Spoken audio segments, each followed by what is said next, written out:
RDX അടുത്ത വിഷയത്തിലേക്ക്. ഇന്ത്യയും സൗദി അറേബ്യയും തമ്മിലുള്ള ബന്ധത്തിന് നൂറ്റാണ്ടുകളുടെ പഴക്കമുണ്ട്. തിരകളോട് മല്ലിട്ട് കടൽ മുറിച്ച് പത്തേമാരികളിൽ തുടങ്ങുന്നു ആ ആത്മബന്ധം. കലയിലും ഭക്ഷണത്തിലും സംഗീതത്തിലും മുതൽ വ്യാപാരത്തിലും വാസ്തുശില്പങ്ങളിലും വരെ ഇഴചേർന്ന് കിടക്കുന്ന സാംസ്കാരിക സമന്വയം ഇന്ത്യക്ക് സൗദിയുമായുണ്ട്. ലക്ഷക്കണക്കിന് ഇന്ത്യക്കാർക്ക് തൊഴിൽ നൽകുന്ന സ്വപ്നഭൂമി, അതിലേറെയും മലയാളികൾ. അതുകൊണ്ട് ഇന്ത്യക്കാർക്ക് സൗദി എന്നാൽ നമ്മുടെ സ്വന്തമായൊരു ഇടം പോലെ തന്നെയാണ്. എക്കാലവും ഇന്ത്യൻ ഭരണാധികാരികളെ സൗദി ഊഷ്മളമായി വരവേറ്റു. നമ്മൾ തിരിച്ചും. പ്രധാനമന്ത്രി നരേന്ദ്രമോദി ഇന്ന് ഉച്ചയോടെ വീണ്ടും സൗദിയിലെത്തി. പ്രധാനമന്ത്രി ആയതിനു ശേഷം 3-ാം തവണയാണ് മോദിയുടെ സൗദി സന്ദർശനം. അത്യുജ്വല വരവേൽപ്പാണ് മോദിക്ക് സൗദിയിൽ കിട്ടിയത്. സൗദി വ്യോമപരിധിയിൽ പ്രധാനമന്ത്രിയുടെ വിമാനം പ്രവേശിച്ച നിമിഷം സൗദി വ്യോമസേനയുടെ F-15 വിമാനങ്ങൾ ആകാശത്ത് ഉപചാരപൂർവ്വം അകമ്പടി ചേർന്നു. വിമാനത്താവളത്തിൽ മോദിക്ക് സൗദി സേനയുടെ ഗൺ സല്യൂട്ട്. 43 വർഷങ്ങൾക്ക് ശേഷം ഒരു ഇന്ത്യൻ പ്രധാനമന്ത്രി ജിദ്ദ സന്ദർശിക്കുന്നു എന്ന പ്രത്യേകത കൂടി ഇത്തവണത്തെ സന്ദർശനത്തിനുണ്ട്.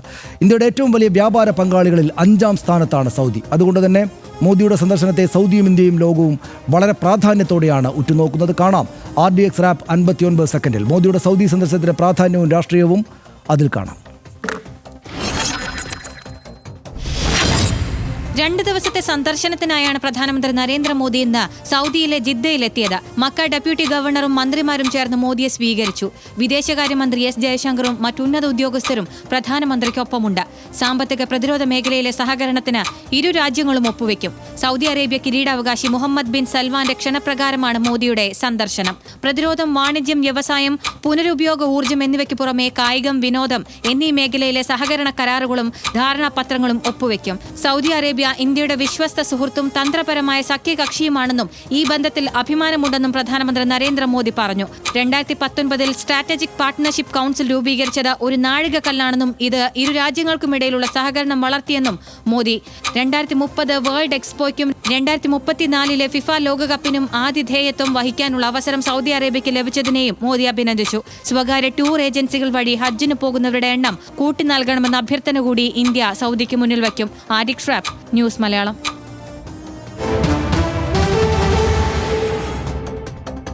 നമുക്ക് വളരെ പെട്ടെന്ന് ഈ സന്ദർശനത്തിൻ്റെ രാഷ്ട്രീയവും മറ്റും പരിശോധിച്ചു പോകാം. ഇന്ത്യ സൗദി ഭായ് ഭായ് എന്നത് നമ്മൾ നേരത്തെ മുതലേ അങ്ങനെ അറിയുന്നതാണ്. സൗദി അറേബ്യ ഇന്ത്യയുടെ വിശ്വസ്ത സുഹൃത്തും തന്ത്രപരമായ സഖ്യകക്ഷിയുമെന്ന് നരേന്ദ്രമോദി പ്രധാനമന്ത്രി ഇന്ന് പറഞ്ഞു. ഇന്ത്യ സൗദി അറേബ്യ ബന്ധത്തിന് പരിമിതികളില്ലാത്ത സാധ്യതകളാണുള്ളത്. ഇരു രാജ്യങ്ങളും തമ്മിലുള്ള ബന്ധം സ്ഥിരതയുടെ സ്തംഭം പോലെ ശക്തമായി നിലകൊള്ളുന്നുവെന്ന് നരേന്ദ്രമോദി പറഞ്ഞു. ഇന്ത്യയിലെ അരി സൗദിക്ക് പ്രിയപ്പെട്ടതാകും പോലെ ഇന്ത്യക്ക് സൗദി ഈന്തപ്പഴം പ്രിയപ്പെട്ടതാണ് എന്ന് ഒരു ലൈറ്റ് മോഡിൽ അദ്ദേഹം പറഞ്ഞു. ഇന്ത്യയിലെ പ്രതിരോധ സാമഗ്രി ഉൽപ്പാദനത്തിലേക്ക് സൗദി നിക്ഷേപം സ്വാഗതം ചെയ്യുന്നുവെന്ന് പ്രധാനമന്ത്രി നരേന്ദ്രമോദി പറഞ്ഞു. ഇന്ത്യ, മിഡിൽ ഈസ്റ്റ്, യൂറോപ്പ് ഇടനാഴി ഈ നൂറ്റാണ്ടിലെ സിൽക്ക് റൂട്ടായി മാറുമെന്ന് അദ്ദേഹം അതിൻ്റെ പ്രാധാന്യത്തെക്കുറിച്ച് വിശദീകരിച്ചു. ഇന്ത്യയിൽ നിന്നുള്ള ഹജ്ജ്, ഉംറ തീർത്ഥാടകർക്ക് നൽകുന്ന സൗകര്യങ്ങളിൽ സൗദിക്ക് അദ്ദേഹം ഒഫീഷ്യലായിട്ട് നന്ദി പറഞ്ഞു. തീവ്രവാദം, മയക്കുമരുന്ന് എന്നിവയ്ക്കെതിരായ സഹകരണത്തിൽ വലിയ പുരോഗതിയുണ്ട് എന്ന് അദ്ദേഹം പറഞ്ഞു. മുഹമ്മദ് ബിൻ സൽമാൻ ഉഭയകക്ഷി ബന്ധങ്ങളുടെ ശക്തനായ വക്താവാണ് എന്ന് വ്യക്തിപരമായി തന്നെയും അദ്ദേഹം അഭിനന്ദിച്ചു. ഇന്ത്യൻ പ്രവാസികൾ അദ്ദേഹത്തെ വളരെയധികം ആരാധിക്കുന്നു എന്ന നല്ല വാക്ക് പ്രധാനമന്ത്രി ആ ഭരണാധികാരിയോട് പറഞ്ഞു. മുഹമ്മദ് ബിൻ സൽമാൻ ദീർഘവീക്ഷണമുള്ള നേതാവാണ് എന്നുകൂടെ അദ്ദേഹം സൗഹൃദത്തോട് കൂട്ടിച്ചേർത്തു. സൽമാൻ ശക്തനാണ്. അദ്ദേഹം ഏറ്റെടുത്ത പരിഷ്കാരങ്ങൾ ലോകത്തിൻ്റെ ശ്രദ്ധ പിടിച്ചുപറ്റി എന്ന് അദ്ദേഹം ആദ്യ ദിവസം തന്നെ അദ്ദേഹത്തോട് പറഞ്ഞു. വ്യാപാരം, ഭക്ഷ്യസുരക്ഷ, സഹകരണം, ഊർജ്ജം, രാജ്യസുരക്ഷാ മേഖലകളിലാണ് ചർച്ച പ്രധാനമായിട്ടും നടക്കുക. ഇന്ത്യയിലെ ഏറ്റവും വലിയ വ്യാപാര പങ്കാളികളിൽ 5-ാം സ്ഥാനത്താണ് സൗദി എന്നത് പ്രധാനപ്പെട്ടതാണ്.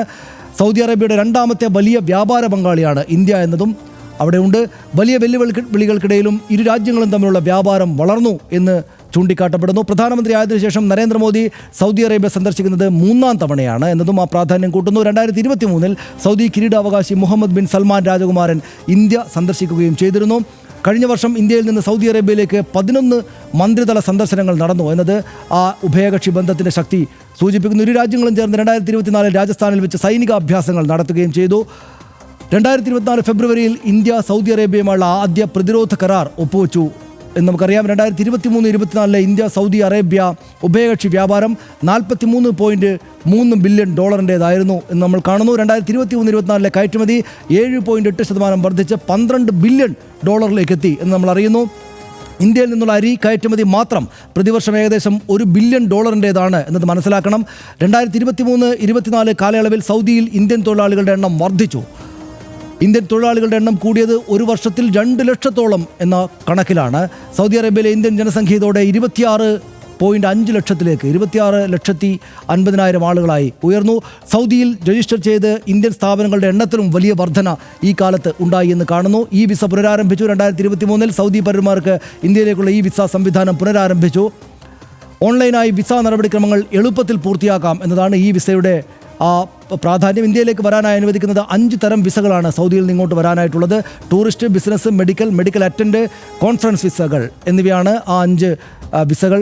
ഇന്ത്യ സൗദി ബന്ധം ശക്തിപ്പെടുത്തിയത് മുൻ പ്രധാനമന്ത്രി മൻമോഹൻ സിംഗ് ആണ് എന്നത് ചരിത്രത്തിൽ രേഖപ്പെടുത്തപ്പെട്ടതാണ്. 2010 പ്രധാനമന്ത്രിയായിരിക്കുമ്പോൾ മൻമോഹൻ സിംഗ് സൗദി അറേബ്യ സന്ദർശിച്ചിട്ടുണ്ടായിരുന്നു. 28 വർഷത്തെ ഇടവേളയ്ക്ക് ശേഷം സൗദി സന്ദർശിക്കുന്ന ആദ്യ പ്രധാനമന്ത്രിയായിരുന്നു അന്ന് മൻമോഹൻ. 1982 ഇന്ദിരാഗാന്ധിക്ക് ശേഷം ഇന്ത്യൻ പ്രധാനമന്ത്രിമാർ സൗദി സന്ദർശിച്ചിരുന്നില്ല. അദ്ദേഹമാണ്, മൻമോഹനാണ് പിന്നീട് അവിടേക്ക് എത്തിയത്. ഉയർന്ന സിവിലിയൻ ബഹുമതി, സ്പെഷ്യൽ ക്ലാസ് നൽകി സൗദി അന്ന് മൻമോഹൻ സിംഗിനെ ആദരിക്കുകയുണ്ടായി. ആ ബന്ധം അങ്ങനെ ഊട്ടിയുറപ്പിച്ചത് മൻമോഹൻ സിംഗ് ആണ്. സൗദി സർവകലാശാല സന്ദർശന വേളയിൽ മൻമോഹൻ സിംഗിന് ഓണററി ഡോക്ടറേറ്റ് നൽകുകയും ചെയ്തു. അപ്പോൾ ഇതാണ് കാര്യം. ഹർഷൻ, സൗദി അറേബ്യയുമായുള്ള ബന്ധം നമ്മൾ മലയാളികൾക്ക് പ്രത്യേകമായിട്ട് പറയേണ്ടതില്ല. പക്ഷേ നമ്മുടെ രാജ്യത്തിന് നയതന്ത്ര ബന്ധവും അത്രമേൽ ശക്തിപ്പെട്ടതാണ് എന്നിപ്പോൾ പ്രധാനമന്ത്രി നരേന്ദ്രമോദിയും സൂചിപ്പിക്കുന്ന സാധ്യതകളുണ്ടായി. ഈ കാലത്ത് പ്രത്യേകമായിട്ട് സവിശേഷമായിട്ട് നമ്മളതിനെ കാണണം, അല്ലേ? തീർച്ചയായും കഴിഞ്ഞ 5-6 വർഷമായി നമ്മൾ സൗദി അറേബ്യയുമായി ഒരു സ്ട്രാറ്റജിക് പാർട്ട്ണർഷിപ്പിലാണ് പോകുന്നത്. അതുകൊണ്ട് തന്നെ ആ വളർച്ച നമ്മൾ എല്ലാ കാലത്തും സൗദി അറേബ്യയുമായി ചരിത്രപരമായ ഒരു ബന്ധം നമുക്കുണ്ട്.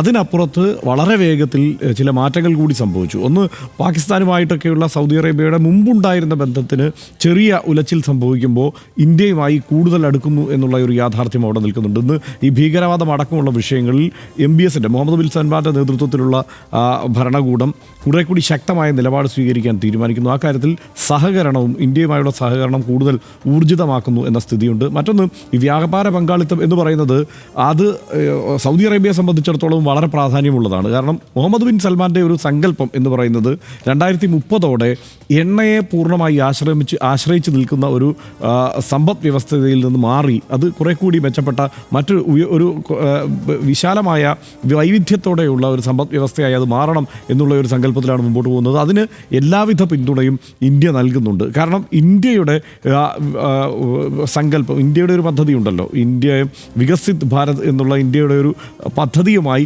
അത് യോജിച്ചു പോകുന്നു എന്നുള്ളത് കൊണ്ട് പരസ്പരം സഹകരിക്കുന്നു. ഇപ്പോൾ പ്രധാനമന്ത്രി പറഞ്ഞ 1-2 കാര്യങ്ങൾ കൂടിയുണ്ട്. ഒന്ന്, അവിടെ വനിതാ ശാക്തീകരണം എന്നത് മുമ്പൊരിക്കലും ഇല്ലാത്തതിനേക്കാൾ വേഗത്തിൽ സൗദിയിൽ സംഭവിച്ചുകൊണ്ടിരിക്കുന്നു. അതിനെ പ്രധാനമന്ത്രി അവിടെ ശ്ലാഘിച്ചിട്ടുണ്ട്. സാമ്പത്തിക പരിഷ്കാരങ്ങളെ ആ നിലയ്ക്ക് ഇന്ത്യ ശ്ലാഘിക്കുന്ന ഒരു സ്ഥിതി ഉണ്ടായിട്ടുണ്ട്. അങ്ങനെ പരസ്പരം സഹകരണത്തിലൂടെ ഏറെ മുന്നേറാവുന്ന ഒരു സ്ഥിതിയുണ്ട്. മാത്രമല്ല, ഈ കണക്ക് ചെറുതല്ലല്ലോ സനീഷ്. ഈ 26 ലക്ഷത്തിന് മേൽ ഇന്ത്യക്കാർ ആ ഒരു രാജ്യത്ത് മാത്രം, സൗദി അറേബ്യയിൽ മാത്രം ജോലി ചെയ്യുന്നു.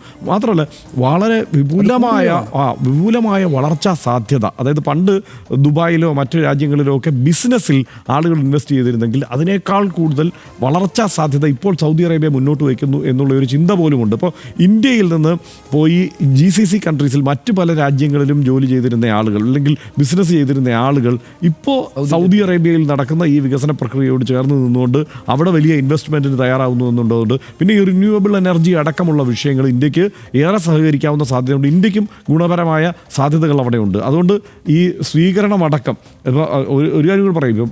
നരേന്ദ്രമോദിക്ക് ഈ മൻമോഹൻ സിംഗിന് മുമ്പ് കൊടുത്ത മട്ടിൽ ഈ പരമോന്നത സിവിലിയൻ ബഹുമതികളിൽ ഒന്നായ ഓർഡർ ഓഫ് അബ്ദുൽ അസീസ് കൊടുത്തിരുന്നു. നേരത്തെ 2016 തന്നെ കൊടുത്തെന്നാണ് എൻ്റെ ഓർമ്മ.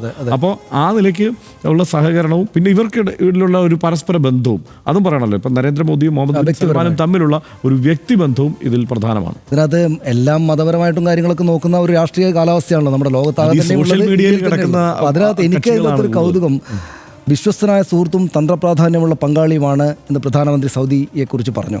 മോസ്റ്റ് വാല്യൂഡ് പാർട്ട്നേഴ്സിൽ ഒരാളാണ് സൗദി അറേബ്യ എന്ന് പറഞ്ഞു. ഇപ്പോൾ അദ്ദേഹത്തിൻ്റെ ഒരു ഹിന്ദുത്വ രാഷ്ട്രീയത്തിൻ്റെ നേതാവാണ് പ്രധാനമന്ത്രി നരേന്ദ്രമോദി. ഒരു മുസ്ലിം രാജ്യത്തിൻ്റെ അധിപനാണ് മുഹമ്മദ് ബിൻ സൽമാൻ. അപ്പോൾ ഇവർ രണ്ടുപേരും തമ്മിൽ ഏറ്റവും ശക്തമായ മുസ്ലിം രാജ്യത്തിൽ, അതായത് ഇസ്ലാം എന്ന് പറയുന്ന മതത്തിൻ്റെ കേന്ദ്രബിന്ദു സ്ഥിതി ചെയ്യുന്ന മുസ്ലിം രാജ്യത്തിൻ്റെ അതിശക്തമായ മുസ്ലിം രാജ്യത്തിൻ്റെ തലവനാണ് മുഹമ്മദ് ബിൻ സൽമാൻ. അപ്പോൾ അദ്ദേഹത്തെക്കുറിച്ചും ആ രാജ്യത്തെക്കുറിച്ചുമാണ് മോസ്റ്റ് ട്രസ്റ്റഡ് പാർട്ട്ണർ എന്ന് ഒരു ഹിന്ദുത്വ രാഷ്ട്രീയത്തിൻ്റെ നേതാവ് കൂടിയായിട്ടുള്ള പ്രധാനമന്ത്രി പറയുന്നത്. അപ്പോൾ അദ്ദേഹത്തിൻ്റെ പാർട്ടിയുടെ അനുഭാവികൾക്കൊക്കെ ഈ മതത്തിൻ്റെ പേരിൽ ആളുകളോട് വലിയ ശത്രുതയുള്ള പല ആളുകളുണ്ടല്ലോ. ഞാൻ പറയുന്ന ആ പാർട്ടിക്കകത്ത് മുഴുവൻ ആളുകളും ആ മുഴുവൻ ആളുകളും എന്നല്ല, പക്ഷേ അവർ മനസ്സിലാക്കേണ്ട ഒരു കാര്യം, നിങ്ങൾക്ക് ഏത് മതത്തിൽപ്പെട്ട ആളുകളുമായിട്ടും മോസ്റ്റ് ട്രസ്റ്റഡ് ആയിട്ടുള്ള ബന്ധമുണ്ടാക്കാൻ പറ്റും. വളരെ നല്ല സൗഹൃദപരമായിട്ടുള്ള ബന്ധം ഉണ്ടാക്കാൻ പോകും. അത് മോസ്റ്റ് വാല്യൂഡ് പാർട്ട്നേഴ്സായിട്ട് നിങ്ങൾക്ക് ആരെയും നിലനിർത്താൻ പറ്റും. ഇത് രാഷ്ട്രങ്ങൾ തമ്മിലുള്ള കാര്യങ്ങൾ മാത്രമല്ല, വ്യക്തികൾ തമ്മിലുള്ള കാര്യം കൂടിയാണ്. അതാണ് പ്രധാനമന്ത്രി നരേന്ദ്രമോദി മുഹമ്മദ് ബിൻ സൽമാനോടുള്ള വ്യക്തിപരമായിട്ടുള്ള ഊഷ്മള ബന്ധം കൂടെ കാണിച്ചു തരുന്നത്. ഇക്കാര്യങ്ങളിൽ നിന്ന് പാഠം പഠിക്കണം അദ്ദേഹത്തിൻ്റെ പാർട്ടിക്കാരും എന്ന് പറഞ്ഞുകൊണ്ട് നമുക്ക് ഈ ആർഡിഎക്സ് അവസാനിപ്പിക്കാം. നമ്മുടെ പ്രധാനമന്ത്രി നരേന്ദ്രമോദിക്ക് ഇന്ന് ഉച്ചതിരിഞ്ഞ് സൗദി അറേബ്യയിൽ കിട്ടിയ ആദരം ഏതൊരു ഇന്ത്യക്കാരനും അഭിമാനിക്കാൻ തക്കതാണ്. പണ്ഡിറ്റ് ജവഹർലാൽ നെഹ്റുവിൻ്റെ വാക്കുകൾ കേൾക്കാൻ ലോകം ആദരവോടെ കാത്തുനിന്നപ്പോൾ UN അസംബ്ലിയിലെ പ്രസംഗപീഠത്തിലേക്ക് പ്രധാനമന്ത്രി ഇന്ദിരാഗാന്ധി കടക്കുമ്പോൾ ലോക നേതാക്കൾ ഒന്നടങ്കം എഴുന്നേറ്റ് നിന്നപ്പോൾ 2008 ആഗോള സാമ്പത്തിക മാന്ദ്യകാലത്ത് അമേരിക്കൻ പ്രസിഡന്റ് ബരാക് ഒബാമ നമ്മുടെ പ്രധാനമന്ത്രി മൻമോഹൻ സിംഗിൽ നിന്ന് സാമ്പത്തിക ഉപദേശം സ്വീകരിച്ചപ്പോൾ ഒക്കെ നമ്മൾ അനുഭവിച്ച അഭിമാന ബോധവും ഇന്ത്യ എന്ന രാഷ്ട്രസങ്കല്പത്തിന് ലോകം നൽകിയ ആദരമായിരുന്നു. 2019 ശേഷം ഇന്ത്യ കണ്ട ഏറ്റവും വലിയ ഭീകരാക്രമണത്തിൽ വിറങ്ങലിച്ച് നിൽക്കുകയാണ് ഈ നിമിഷം, അല്ലെങ്കിൽ പ്രശ്നത്തിലായിരിക്കുകയാണ് ഈ നിമിഷം രാജ്യം. ഈ ഘട്ടത്തെയും മറികടക്കാൻ നമുക്ക് കരുത്താകുന്നതും അതേ അഭിമാന ബോധമാണ്. ഭീകരതയ്ക്ക് മുമ്പിൽ ഈ രാജ്യം കീഴടങ്ങില്ല. ലോകരാജ്യങ്ങൾക്ക് മുമ്പിൽ ഇതേ അഭിമാനത്തോടെ ഇനിയും ഇന്ത്യ തുടരും. RDX ഇന്നിവിടെ പൂർത്തിയാകുന്നു. Good night.